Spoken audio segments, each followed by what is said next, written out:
My best friend made me pumpkin puree. I poured it straight into my pregnant dog's bowl because I've been reborn. In my last life, she bound me to a harvest system. Every time I ate the food she prepared, the baby growing inside me would be transferred to her womb to be born as her own. She had married into a powerful family, one that hadn't produced a male heir in 3 generations. Her in-laws were desperate for a grandson, but she was barren, so she turned her predatory gaze to me, her newly married best friend. I managed to get pregnant, a miracle I cherished, but after every meal she brought me, I would suffer a devastating miscarriage. While I mourned, she gave birth to 4 sons, one after another, basking in the adoration of her husband and his family, her triumph a cruel mirror to my grief. In the end, she and her husband framed me for adultery, shattering my reputation. My own in-laws threw me out onto the street with nothing. I starved to death, alone and forgotten. But now I'm back. She wants a child, does she? Well, stealing mine is no fun. This time, I'm going to give her some far more unique treasures. I opened my eyes to the sound of a doctor confirming my pregnancy. 3 months along, right on schedule. Before I could even process the news, a steaming thermos of chicken soup was placed in front of me. Alara, pregnancy must be so exhausting for you. The voice belonged to my best friend, Serafina, a pampered trophy wife, draped in silk and dripping with jewels. I knew something was up when you lost your appetite, she chirped, her smile never quite reaching her eyes. Here, I made this soup just for you. It's delicious.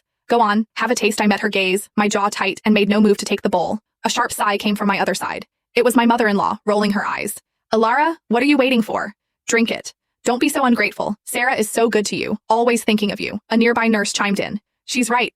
If I'd married into a family like that, I'd have forgotten all my old friends. Serafina has a heart of gold. I heard she even made that pumpkin puree by hand. A friendship like that is so rare these days. She's as beautiful as she is kind. Her children will be just as wonderful, I'm sure. Serafina offered them a gracious, practiced smile before turning back to me, ladling a bowl of the glistening soup and holding it to my lips as if I were a child. Drink it while it's hot. I was up at 4 this morning, simmering it for 8 whole hours. If you don't like it, I can make you a squaw broth instead. A cold wave of memory washed over me. In my past life, the joy of learning I was pregnant had been fleeting. I drank her soup, and by that night, I was cramping, bleeding, losing my child. My husband took me for every test imaginable, but the results were always the same. My body was perfectly healthy. There was no medical reason for the miscarriages, and that was only the beginning. I conceived 3 more times. I lost them all. Each time, the doctors were baffled. No gynecological issues, no identifiable cause. I nearly went mad trying to understand why. Why couldn't I hold on to my precious babies? It was my mother-in-law who found the answer, watching our home security footage. She saw me, or a version of me, leaping around the house, jumping on furniture, even punching my own stomach, as if desperate to destroy the life inside me. But it wasn't me. I swear it wasn't. I was always so careful, treating my body like a fragile temple. I guarded my diet, my every move. I would never have done those things. I pleaded. I swore I was innocent. But my husband and his parents were convinced I'd lost my mind.